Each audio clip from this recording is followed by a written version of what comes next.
예수님은 제3시에 같으면 새벽 아침 9시입니다. 십자가에 못 박히셨습니다. 밤새 재판을 받으시고 또 채찍을 당하시고 골고다 언덕까지 또 십자가를 메고 가셔서 9시에 십자가에 못 박히셨습니다. 제6시 정오가 됐을 때에 온 땅이 어둠에 덮이고 제9시 오후 3시까지 계속되었습니다. 제6시는 태양이 가장 장렬할 때입니다. 그런데 갑자기 해가 빛을 잃었습니다. 온 천지가 깜깜하게 변했습니다. 무슨 일이 일어났을까요?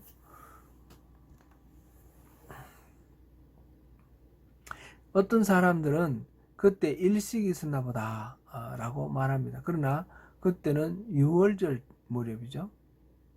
유월절은 유대 달력으로 1월 14일이죠. 유대 달력은 음력입니다. 일식은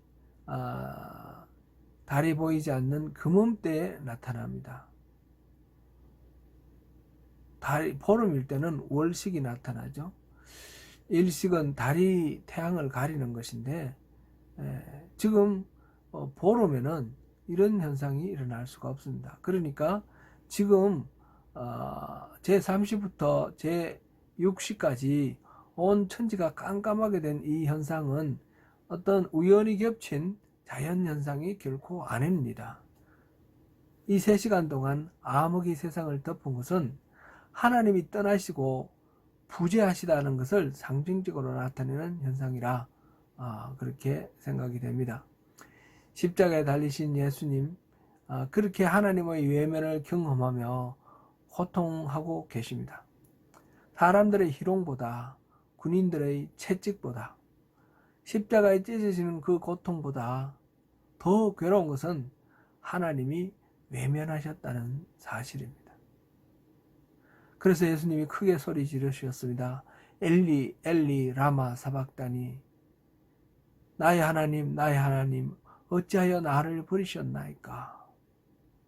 이 부르짖는 절규는 시편 21편 1절에 나오는 말씀과 동일합니다.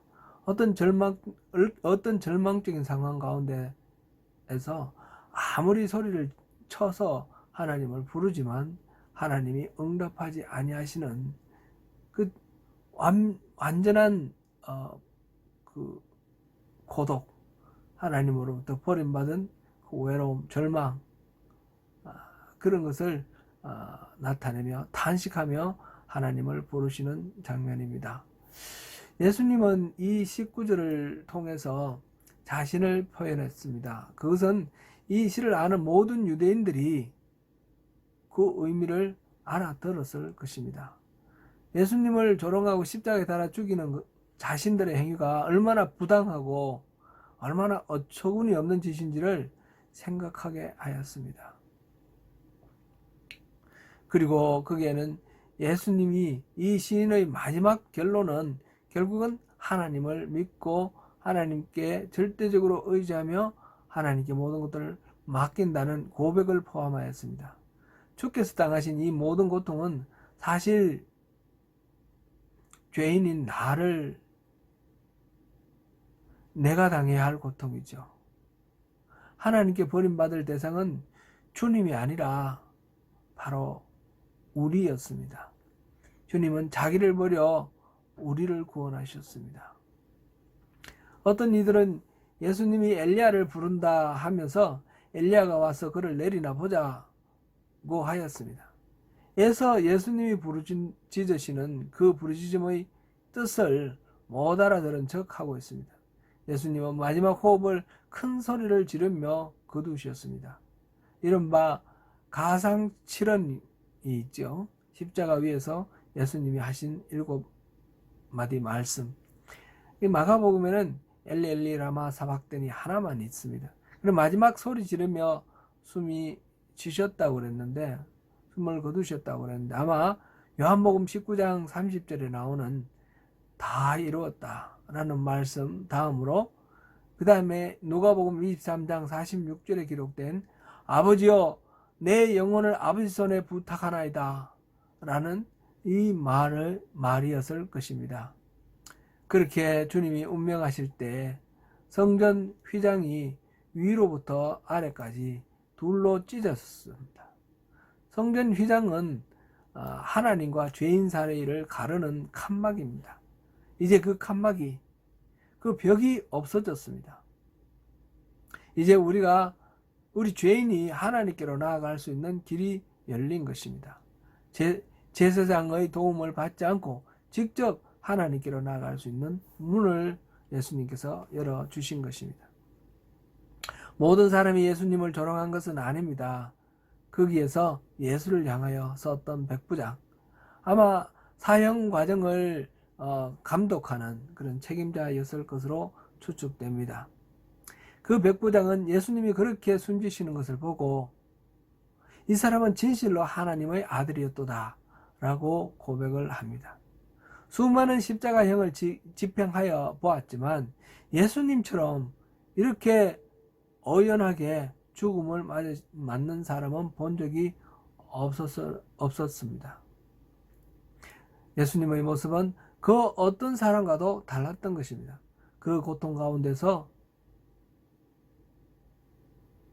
어연한 죽음을 맞이하시며 하나님을 부르시는 그 모습을 보고 이 백부장, 이방인 이 백부장도 이분이 누군지를 알았습니다. 하나님의 백성이라고 스스로 자처하는 유대인들도 그것을 알지 못했지만 이방인인 이 사람은 그것을 알았습니다. 이 백부장의 이름은 베드로복음 또는 빌라도 행전 같이 우리 성경에 들어와 있지 않는 외경에 롱기누스 또는 페트로니우스라는 이름으로 나옵니다. 이 백부장은 회개하고 그리스도인이 되어서 이방 기독교의 중요한 인물이 되었다고 합니다. 그리고 최후로는 갑바도기아에서 순교를 했다고 합니다. 멀리서 지켜본 여자들도 있습니다. 주님이 살아생전부터 따라다니며 섬기던 자들입니다. 이들은 나중에 부활을 가장 먼저 목격한 증인이 되기도 합니다. 당시 가부장적 사회 속에서 여자들은 숫자를 할 때 인구수에 들어가지도 않던 그만큼 무시되던 존재였습니다. 그러나 예수님은 그 여자들을 중요하게 생각하셨습니다. 그 여자들이 예수님의 부활을 목격하면서 실질적으로 초대교회에서 여성들의 그 지위가 상당히 중요하고 높았습니다. 막달라 마리아는 베드로와 어깨를 겨누는 그 초대교회의 중요한 리더 역할을 감당했습니다. 아리마대 사람 요셉은 산헤드린 공회원이었습니다.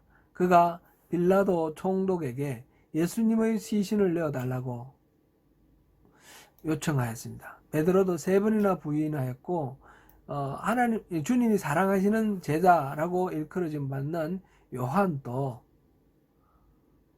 옷을 빼앗기고 벌거벗은 채 도망을 갔습니다. 예수님과 한편으로 몰려 똑같은 징벌을 당할까 그것이 두려웠던 것이죠. 그러나 요셉은 그런 것을 두려워하지 않았습니다.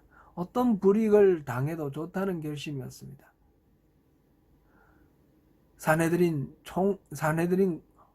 공회원으로서 그는 사회적으로 신망을 존경을 받는 그런 상위층 사람이었는데 그가 누리던 그 모든 안락함과 평화로움 송두리째 다 빼앗길 수도 있는 그런 상황입니다.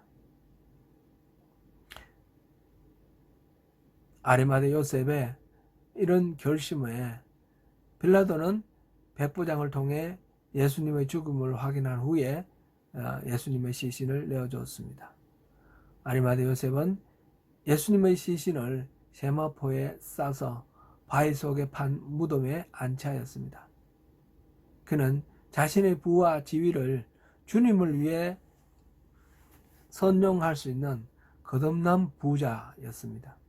그는 세상 나라가 전부가 아닌 줄 알고 하나님의 나라를 기다리는 자였기에 그것이 가능했습니다. 오늘은 예수님께서 무덤에 갇혀 지내신 침묵의 토요일입니다. 우리말에는 나오지 않지만 영어 사도신경을 보면 예수님이 지옥에까지 내려갔다고 하였습니다. He descended into hell. 그 지옥의 극한의 고통에 참여함과 아울러서 죄인을 구원하기 위해서 끝까지 일하시는 예수님을 봅니다. 오늘 그러하신 우리 주님을 묵상하시는 가운데 부활을 기대하며 큰 기쁨으로 부활을 맞이하시기를 바랍니다. 기도하겠습니다.